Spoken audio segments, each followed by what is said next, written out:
उपस्थित सर्व बांधवांना विनंती आहे, आता आपला इथं आंदोलनाचा समारोप होणार आहे, हे शेवटचं घर आहे। या सरकारच्या सत्तेमधले आमदार आहेत सुभाष बापू, त्यांच्या दारातून आपण बसलोय। आपलं आरक्षण तर या सरकारच्या मंडीवर पाय देऊन आपण घेणारच आहे, पण आपला जीव वाचवण्यासाठी या सत्ताधारी पक्षानं मागील 7 दिवसापासून ज्या पद्धतीने प्रयत्न करायला पाहिजे केले का?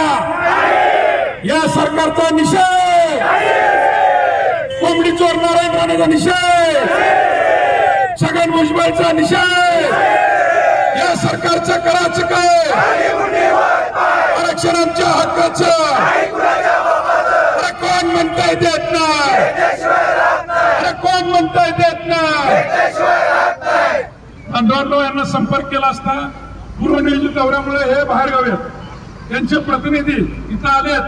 जसं आता 2 आमदारांना केलं, फोन लावायला सांगितलं, त्याच पद्धतीने स्पीकरवर फोन लावायचा। असं तुम्ही मी ठरवलेलं नाही, जे काय ते जनतेसमोर मीडिया समोर जरांगे पाटलांनी ठरवलंय। त्या जरांगे पाटील 5 कोटी मराठ्याच्या नेतृत्वाला ज्या पद्धतीने सरकार आज किरकोळीत काढताय, सरकारला सरकारची लायकी दाखवण्यासाठी आपण आज त्यांच्या दारात येऊन बसलो। माझी विनंती आहे, त्यांचे प्रतिनिधी कोण असतील त्यांनी पुढे यावा आणि बापूंना फोन लावून द्यावा।